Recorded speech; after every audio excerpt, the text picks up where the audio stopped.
जय हिंद दोस्तों, आप सभी का एक बार फिर से स्वागत है। उम्मीद है कि आप सब अपनी तैयारी को अच्छे से कर रहे होंगे, अच्छे से आप पढ़ाई कर रहे होंगे।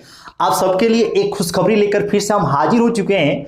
खुशखबरी है इंडियन एयरफोर्स में न्यू वैकेंसी के रिगार्डिंग।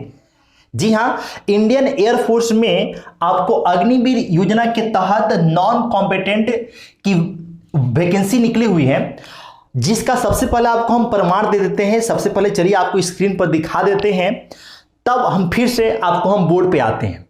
चलिए आप देख लीजिए पहले।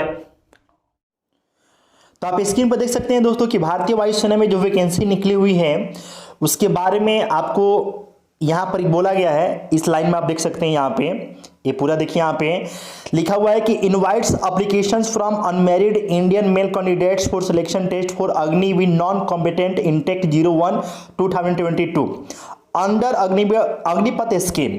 Last date for application 25 October 2022।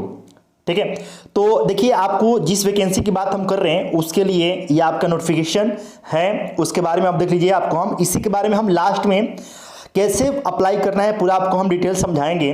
देखिए इसका जो है लास्ट डेट यहाँ पर आपको मेंशन किया गया है, बताया गया है। यहाँ पर आपको दिख रहा होगा इस वाले सेक्शन में कि 25 अक्टूबर 2022 इसका अंतिम डेट है। ठीक है, उसके पहले आपको जो है फॉर्म अप्लाई कर देना है। ठीक है, तो आपको हम ये प्रमाण दे दिए, आप देख सकते हैं यहाँ से पूरा आपको जो है ये नोटिफिकेशन है, आप देख लीजिए। यहाँ पे ये आपका हो गया, और ये लास्ट में आपका ये फॉर्म कैसे भरना है आपको हम ही बताएंगे। लास्ट में आपको ये बताएंगे, आप लास्ट तक अंत तक वीडियो को जरूर देखिएगा, सब आपको हम समझाएंगे। और इस फॉर्म को जो है हम लास्ट में हम क्या करेंगे कि जो हमारा टेलीग्राम चैनल है कैरियर विहार के नाम से, टेलीग्राम पर आप सर्च करेंगे तो आपको आ जाएगा, उसमें आपको हम डाल देंगे। वहां से आप इसको डाउनलोड करके आप उसका जीरोक्स कॉपी निकाल के आप जो है फॉर्म अप्लाई कर सकते हैं। ठीक है दोस्तों, तो चलिए अब हम आते हैं बोर्ड पे, वहां पे आपको डिटेल में हम समझाएंगे। अब चलिए दोस्तों आपको हम अब डिटेल में समझाते हैं कि कैसे क्या है, और लास्ट में वीडियो के लास्ट में आपको हम ये भी बताएंगे कि आपको फॉर्म कैसे अप्लाई करना है। वीडियो को आप अंत तक जरूर देखिएगा, आपको पूरा हम डिटेल समझाएंगे कि आपको कैसे अप्लाई करना है, कैसे क्या है। ठीक है दोस्तों, तो चलिए आपको हम बताते हैं दोस्तों। जैसे कि आपको पता है कि टोटल वैकेंसी की जब हम यहां पर बात करेंगे तो चूंकि ये आर्मी की वैकेंसी है, और आर्मी के बारे में आपको पता है कि आर्मी कभी total number of vacancy show नहीं करता है। तो कितनी वैकेंसी रहने वाली है ये जानकारी तो नहीं है, नहीं नोटिफिकेशन में ये बातें कही गई है, लेकिन आप ये मान के चल सकते हैं कि आपको अच्छी खासी जानकारी वैकेंसी आपको यहां पर देखने को मिलेगी दोस्तों। अब देखिए इसका फॉर्म अप्लाई करने का जो डेट है आप देख सकते हैं दोस्तों, 16 अक्टूबर से लेकर 25 अक्टूबर, 16 अक्टूबर से लेकर 25 अक्टूबर 2022। तो काफी कम समय है, देख सकते हैं दोस्तों, काफी कम समय है। 16 अक्टूबर से 25 अक्टूबर 2022 आपका फॉर्म अप्लाई करने का डेट है। और सबसे बड़ी बात यह है कि फॉर्म अप्लाई करना है ऑफलाइन मोड में। आप इस बात को सुन लीजिए, ऑफलाइन मोड में मतलब कि आपको ऑनलाइन फॉर्म अप्लाई नहीं करना है, ऑफलाइन आपको फॉर्म अप्लाई करना है। इस बात को आप समझ लीजिए। फॉर्म अप्लाई कीजिएगा तो देखिए उसके लिए कोई आपको चार्ज नहीं लगना है, बिल्कुल वो फ्री है, जीरो आपको रुपया लगने वाला है। जब आप फॉर्म अप्लाई करेंगे तो सबसे पहले आपके पास क्या योग्यता होनी चाहिए, आप पहले इस बात को समझ लीजिए। डेट ऑफ बर्थ मतलब कि आपका एज लिमिट क्या होना चाहिए, एज क्या होना चाहिए। तो देखिए आपका जो डेट ऑफ बर्थ है वो 31 दिसंबर 1999 से 30 जून 2005 के बीच में आना चाहिए। अगर आपका डेट ऑफ बर्थ इन दोनों डेट के बीच में आता है तो आप समझ जाइए कि आप एज के मामले में, डेट ऑफ बर्थ के मामले में आप एलिजिबल है इस फॉर्म को अप्लाई करने के लिए। पहली बात क्लियर होगी। अब दूसरी बात हम क्लियर यहां पर कर देते हैं कि इसके लिए क्वालिफिकेशन कितना रखा गया है, तो मात्र 10th पास। अगर आप 10th पास है, मैट्रिक पास है, तो आप इसके लिए फॉर्म अप्लाई कर सकते हैं। लेकिन सबसे इंपॉर्टेंट बात इसमें यह है कि अविवाहित केवल पुरुषों के लिए वैकेंसी है। पुरुष मतलब कि जो मेल कैंडिडेट हैं, जो लड़के हैं, उनके लिए ही वैकेंसी है। और उसमें भी स्पष्ट रूप से कहा गया है कि अविवाहित, अगर आप शादीशुदा हैं तो आपका यहां पर एलिजिबिलिटी खत्म हो जाएगी, मतलब कि आप फॉर्म अप्लाई नहीं कर सकते हैं, अविवाहित होना अनिवार्य है। तो ये आपका हो गया एलिजिबिलिटी, मतलब आप इतनी योग्यता रखते हैं तो आप इस फॉर्म को अप्लाई कर सकते हैं, भर सकते हैं। ऑफलाइन मोड में ही आपको फॉर्म भरना है, ऑनलाइन मोड में नहीं भरना है। फॉर्म कैसे अप्लाई करना है, फॉर्म के बारे में आपको लास्ट में हम बताएंगे। आप वीडियो को अंत तक जरूर देखिएगा, लास्ट में आपको सब चीज आपको दिखाएंगे, सब चीज आपको बताएंगे। क्लियर। अब देखिए, फॉर्म अप्लाई करने के साथ साथ आपको कुछ महत्वपूर्ण जानकारी आपको होना चाहिए कि भाई कैसे क्या करना है। क्लियर है। तो देखिए दोस्तों, आप जो फोटो आप लगाएंगे, फोटो यूज करेंगे फॉर्म अप्लाई करने के क्रम में, तो फोटो के बारे में ये कहा गया है कि जुलाई 2022 के बाद का होना चाहिए आपका फोटो, यानी कि फोटोग्राफ। जो फोटो आप यूज करेंगे फॉर्म को अप्लाई करने के क्रम में, वो जुलाई 2022 के बाद का होना चाहिए। बाद मतलब कि आपका जुलाई के बाद से आपका क्या हो गया, अगस्त हो गया, सितंबर हो गया, अक्टूबर हो गया। आपको जुलाई के पहले का फोटो नहीं होना चाहिए, नहीं तो आपका फॉर्म रिजेक्ट कर दिया जाएगा। जुलाई के बाद का फोटो होना चाहिए, या आप इस बात को समझ लीजिए, जुलाई के बाद का फोटो होना चाहिए। दूसरी बात इसमें जो आपको ध्यान रखना है कि फोटोग्राफ में ब्लैक स्लेट पर आपका नाम, और नाम जो है अंग्रेजी के बड़े अक्षरों में होना चाहिए, और साथ में डीओपी का मतलब है डेट ऑफ फोटो भी आपको मेंशन होना चाहिए। जैसे ये मान लीजिए कि ऐसे मान लीजिए कि हमने ये स्लेट लिया, स्लेट आपको ऐसे ले लिया। अब इस स्लेट पर आपको क्या होना चाहिए कि आपके अंग्रेजी के बड़े अक्षरों में आपका नाम लिखा होना चाहिए, और उसके नीचे जिस डेट में आप फोटो खिंचवाए हैं वो डेट भी मेंशन होना चाहिए। क्लियर। और डेट यानी कि फोटो का जो डेट होना चाहिए खिंचवाने का, वो जो जुलाई 2022 के बाद का होना चाहिए। क्लियर है। इस बात को आप ध्यान में रखेंगे। अब इसके साथ साथ आप ये भी ध्यान रखिएगा कि फॉर्म अप्लाई करते समय 10th का सर्टिफिकेट भी आपको जो फॉर्म होगा उसके साथ अटैच करके, 10th का जो सर्टिफिकेट होगा उसका फोटो कॉपी फॉर्म के साथ अटैच करके जो आप इनवेलप भेजेंगे उसमें आपको डाल के तब आपको अप्लाई करना है, या फिर आपको छोड़ना है। आप स्पीड पोस्ट के माध्यम से आप छोड़ें या फिर जनरल पोस्ट के माध्यम से छोड़ें, लेकिन आपको जो फॉर्म होगा, फॉर्म आपको दिखाएंगे, अभी लास्ट में दिखाएंगे, उसके साथ आपको 10th का जो सर्टिफिकेट है उसका फोटो कॉपी भी आपको अटैच कर देना है। इस बात का आप ध्यान रखिए। क्लियर दोस्तों। अब आपको हम बता देते हैं दोस्तों, आपको बता देते हैं कि इसमें 2 तरह के स्ट्रीम के लिए, मतलब कि 2 तरह के पदों के लिए आपको वैकेंसी निकली हुई है। 2 तरह के पदों में पहला जो पद है वो आपका पहला जो पद है वो है दोस्तों आपका हॉस्पिटैलिटी स्ट्रीम का। क्लियर है। और हॉस्पिटैलिटी स्ट्रीम में 2 तरह के पद है आपको, एक तो आपका कुक का पद है और दूसरा है मेस वेटर का। एक तो आपका पद है दोस्तों कुक का, और दूसरा किसका है, मेस वेटर का। क्लियर। और इसमें जो दूसरे तरह के जो पद हैं उसका नाम यहां पर रखा गया है हाउसकीपिंग स्ट्रीम। हाउसकीपिंग स्ट्रीम में आपको इतने तरह के जो पद हैं, पोस्ट है आप बोल सकते हैं, सफाई वाला हो गया, लेस्कर हो गया, वाशर अप हो गया, वाटर कैरियर हो गया, बार्बर हो गया, धोबी हो गया, मोची हो गया, टेलर हो गया, वॉचमैन हो गया। ये आपको सारे के सारे पद के नाम है, और ये किसके तहत दिए गए हैं, तो ये हाउसकीपिंग स्ट्रीम के तहत। 2 तरह के स्ट्रीम आपको यहां पर बोला गया है, एक आपका हॉस्पिटैलिटी और एक आपका हाउसकीपिंग। तो हॉस्पिटैलिटी में आपका 2 ही तरह के पोस्ट हैं, और यहां पे देखिए यहां पे थोड़ा सा ज्यादा है। क्लियर। तो आप इनमें से किसी के लिए, जिसके लिए आप समझते हैं कि हम एलिजिबल हैं, जिस काम को हम अच्छे से कर पाएंगे, जिसको करने में आपको कोई दिक्कत नहीं होगा, आप जब फॉर्म भरेंगे ना तो इसमें से किसी भी पोस्ट को आप चुन सकते हैं। बात क्लियर। किसी भी पोस्ट को आप दोस्तों चुन सकते हैं। जैसे आपका बार्बर पसंद है तो बार्बर, धोबी का काम आप जानते हैं, मतलब कि धोबी के काम में आपको इंटरेस्ट है तो आप धोबी का चुन सकते हैं। अगर आप टेलर यानी कि दर्जी के काम में इंटरेस्ट है तो आप टेलर के लिए आप फॉर्म अप्लाई कर सकते हैं। आपको अगर खाना बनाना ज्यादा पसंद है तो आप जो है खाना बनाने यानी कि कुक के लिए आप फॉर्म अप्लाई कर सकते हैं। क्लियर दोस्तों। वॉचमैन का मतलब क्या होता है, पहरेदार। पहरेदार मतलब क्या हो गया कि जो प्रहरी होते हैं उन्हीं को हम क्या बोलते हैं, वॉचमैन कहते हैं। क्लियर है। अब दोस्तों यहां पर आपको हम बात कर लेते हैं कि इसमें आपको होगा क्या, तो रिटन टेस्ट होगा। और रिटन टेस्ट में आपको हम बता दें कि 20 मार्क्स का आपका पेपर होगा और 20 मार्क्स में आपका जीके के 10 क्वेश्चन रहेंगे, मतलब कि 10 अंक का जीके होगा और साथ में 10 अंक का आपका इंग्लिश का भी पेपर होगा। इसमें जो रिटन आपका होगा उसमें आपका 10 अंक का जीके है और 10 अंक का इंग्लिश का पेपर। देखिए आप हम लिखे हैं 10 अंक का जीके है और 10 अंक का इंग्लिश का भी आपका क्वेश्चन होगा। तो टोटल आपको 20 मार्क्स का रिटन एग्जाम होगा। इसके साथ ही साथ जिसके लिए आप अप्लाई किए होंगे, यानी कि देखिए 2 तरह के स्ट्रीम है, एक ये स्ट्रीम हो गया और एक ये स्ट्रीम हो गया। इसमें से आप जिसके लिए अप्लाई किए होंगे उसके लिए बोला गया है एक्सट्रीम प्रोफिशिएंसी टेस्ट। एक्सट्रीम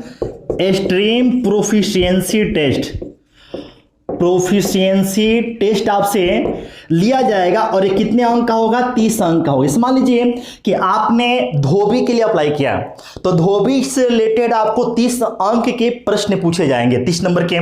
आपने अगर टेलर के पद के लिए अप्लाई किया है तो टेलर से रिलेटेड, दर्जी के काम से रिलेटेड आपको 30 अंक के प्रश्न पूछे जाएंगे। आपने अगर सफाई वाला के लिए अप्लाई किया है तो सफाई वाले काम से रिलेटेड आपको 30 अंक के प्रश्न पूछे जाएंगे। यानी कि अगर कुल मिलाकर देखें तो आपका 50 नंबर का टेस्ट होने वाला है, जिसमें 20 अंक ऐसे होंगे जो 10 अंक तो आपका जीके का हो गया, 10 अंक आपका इंग्लिश का हो गया और 30 अंक ऐसे होंगे कि आप जिस पोस्ट के लिए अप्लाई किए होंगे उस पोस्ट के बारे में बेसिक जानकारी आपसे लिया जाएगा कि भाई आप उसके बारे में कुछ जानते हैं या फिर नहीं जानते हैं। क्लियर है दोस्तों?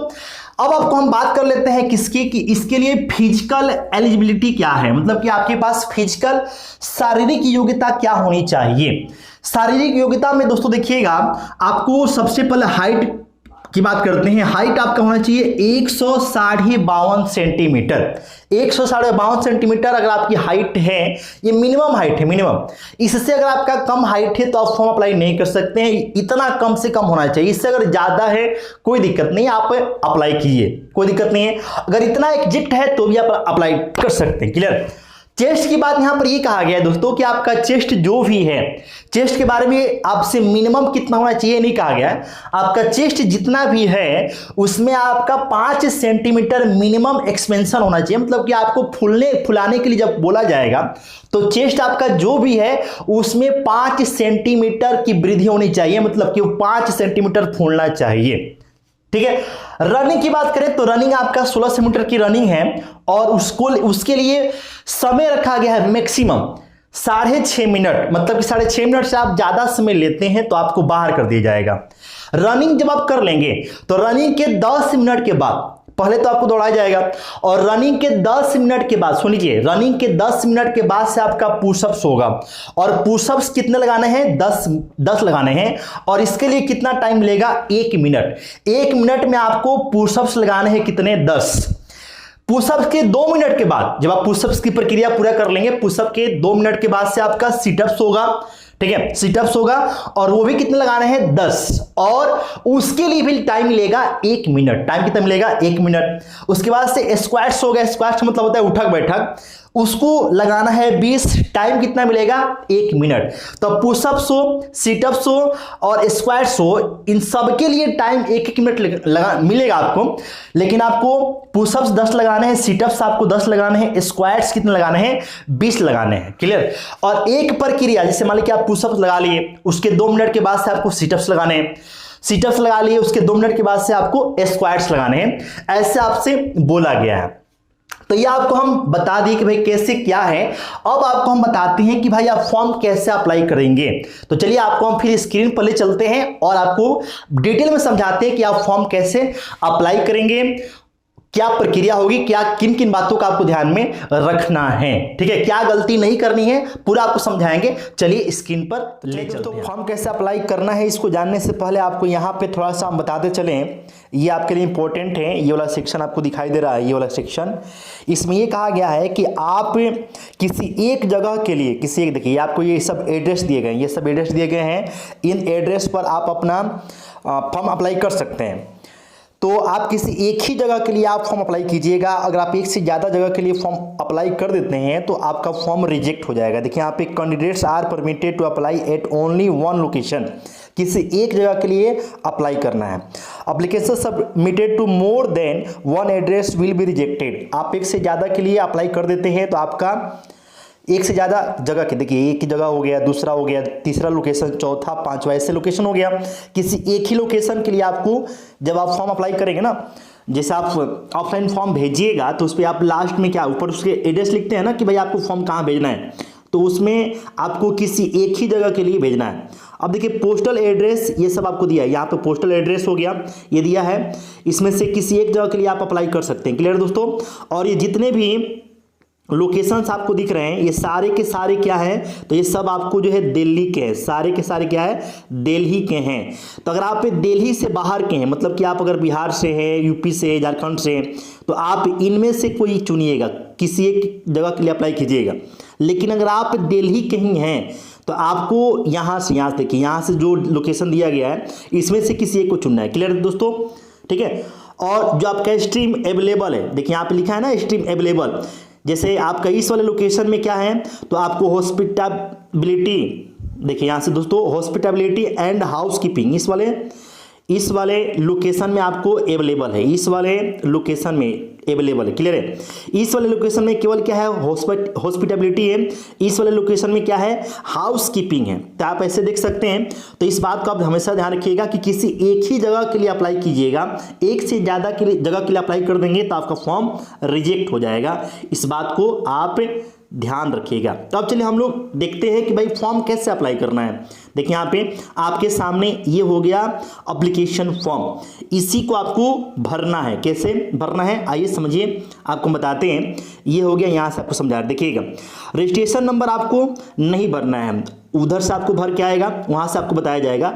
रोल नंबर यहाँ पर देखिए, इसको भी नहीं भरना है, आपको ये छोड़ देना है। स्ट्रीम अप्लाइड फॉर, मतलब कि किस पोस्ट के लिए आप अप्लाई कर रहे हैं उस पोस्ट को आप यहाँ पर डाल दीजिएगा। उसके बाद से देखिए इस वाले सेक्शन में नेम ऑफ अप्लीकेंट, मतलब कि आपका नाम जो आपका मेट्रिकुलेशन सर्टिफिकेट में है वही डालना है।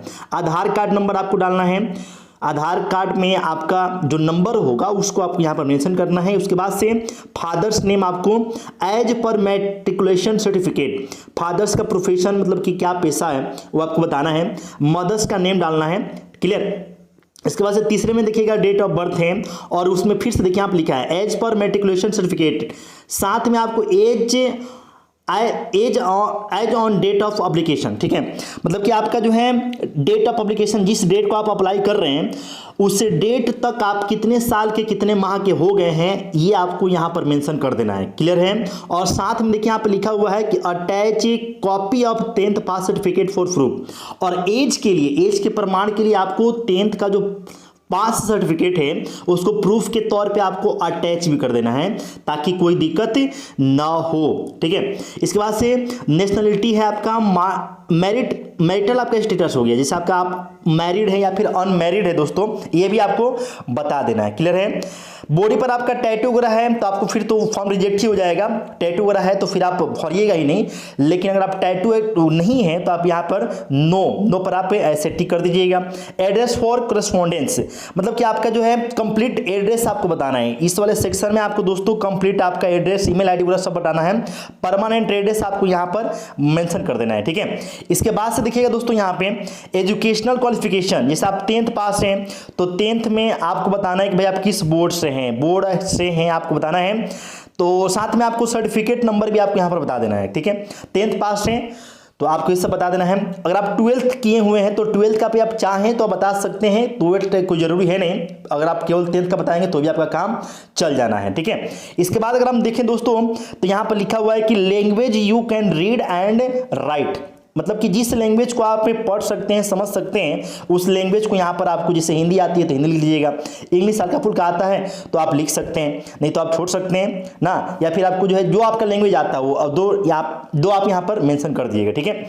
डिटेल ऑफ पास्ट सर्विस, मतलब कि पास्ट में आपने कहीं पर भी अपनी सेवा दी हो तो आप यहाँ पर डिटेल दे देंगे। क्लियर दोस्तों। इसके साथ साथ आपको जो है यहाँ पे सिग्नेचर, यहाँ पर आपको जो है सिग्नेचर करना है आपको। और उसके बाद से आप आगे बढ़ते हैं तो देखिए यहाँ पर लिखा हुआ है कि certificate bye applicant, certificate bye applicant यहाँ पर देखिएगा, देखिए यहाँ पर लिखा हुआ है कि the information given above is to the best of my knowledge, मतलब कि आपने जो इन्फॉर्मेशन ऊपर दिया है वो आपके हिसाब से क्या है, सब सही होना चाहिए। और ये सब है, आपको इसमें ज़्यादा कुछ है नहीं। और देखिए इसमें सबसे इंपॉर्टेंट बात ये है, यहाँ पर देखिए फिल इन कैपिटल लेटर्स, जो भी आप भरेंगे वो आप बड़े अक्षर में लिखेंगे, अंग्रेजी के बड़े अक्षर में लिख दीजिएगा। आपके यहाँ पे फिर सिग्नेचर बोला गया है, सिग्नेचर यहाँ पर होना चाहिए, ठीक है।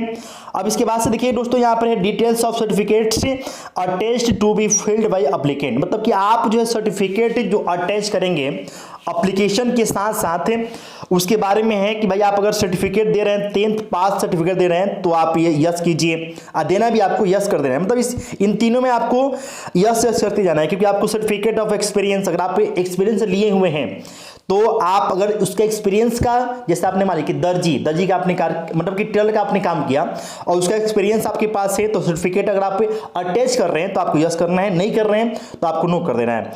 इसके साथ साथ character certificate not older than 6 month, मतलब कि 6 माह से पुराना नहीं होना चाहिए। अगर आप 6 माह से ज़्यादा पुराना होगा तो फिर दिक्कत हो सकता है, आप 6 माह तक आप दे सकते हैं। तो कैरेक्टर सर्टिफिकेट तो आपको देना ही पड़ेगा, आर्मी है तो आपको ये तो देना ही पड़ेगा भाई, ठीक है।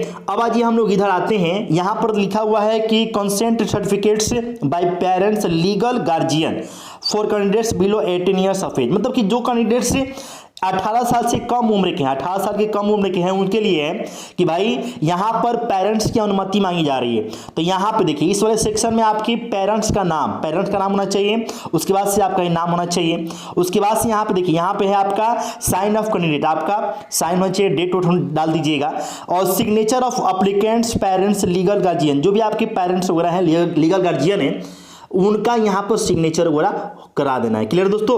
और जो कैंडिडेट 18 साल से कम उम्र के हैं उनका तो हो गया, जो 18 साल से एबव है, देखिए यहाँ पे 18 साल से जो एबव है उनके लिए कि आई, मतलब कि आपका अपना नाम होना चाहिए यहाँ पर, उसके बाद से आपके सिग्नेचर वगैरह होना चाहिए। क्लियर दोस्तों। अब देखिए आगे हम बढ़ते हैं, यहाँ पर इसमें से ये वाला सेक्शन आपके लिए नहीं है, ये जो सेक्शन है ध्यान दीजिएगा, ये सेक्शन आपके लिए नहीं है, वो उधर वो सब अपना करेंगे। आप यहाँ पर आ जाइए, यहाँ पे जो आपका एडमिट कार्ड होगा उसमें देखिए स्ट्रीम अप्लाइड फॉर, मतलब कि किस पोस्ट के लिए आप अप्लाई किए थे उसको यहाँ पे डाल देना है। नेम आपका जो होगा वो डालना है, आधार कार्ड नंबर और साथ में फादर्स नेम ये सब, और इसके बाद से आपका एड्रेस वगैरह के बारे में यहाँ पर कहा गया है, हाउस नंबर, स्ट्रीट, विलेज ये सब है, post office, district, state, pin code, registration number उधर से मिलेगा। तो आपको इसके आगे नहीं भरना है, बस आपको जो है 4 तक इधर यहाँ तक आपको जो है आपका भर देना है, उसके बाद से उधर से आपको छोड़ देना है, ठीक है। तो ये है आपका फॉर्म, जो भी आपको हम यहाँ पे समझाएं, उम्मीद करते हैं कि आपको समझ में आ गया होगा। और अगर आपको नज़दीकी दुकान पे ये फॉर्म ना मिले तो आप क्या कीजिएगा कि इसको डाउनलोड करके आप इसका प्रिंट आउट निकलवा लीजिएगा, और प्रिंट आउट निकलवाने के बाद से आप इसको जो है यूज कर सकते हैं, इसी को आप भर और के आप अप्लाई कर सकते हैं। क्लियर दोस्तों। उम्मीद करते हैं आपको ये सारी बातें समझ में आ गई होगी। तो आप अगर चैनल पर नए हैं दोस्तों तो आप सब्सक्राइब करके बेल आइकन दबा दीजिएगा, ताकि ऐसे जब भी हम अपडेट लाएं, जो भी आपको ऑफलाइन ऑनलाइन जब भी आपका हम वैकेंसी के बारे में आपको बताएं तो उसका नोटिफिकेशन आप तक आसानी से पहुंच सके, ठीक है। बाकी कोई दिक्कत होगा तो कमेंट बॉक्स खुला है दोस्तों, आप कमेंट में बताइएगा हमें, आपको कोई दिक्कत होगा तो हम आपको निश्चित रूप से हेल्प करेंगे। बाकी इसमें कोई दिक्कत नहीं होना चाहिए, ठीक है। तो आप सब्सक्राइब जरूर कर दीजिएगा। चलिए फिर मिलते हैं नए वीडियो में नए खुशखबरी के साथ। तैयारी करते रहिए, मस्त रहिए। चलिए अपना ख्याल रखिए। Okay bye.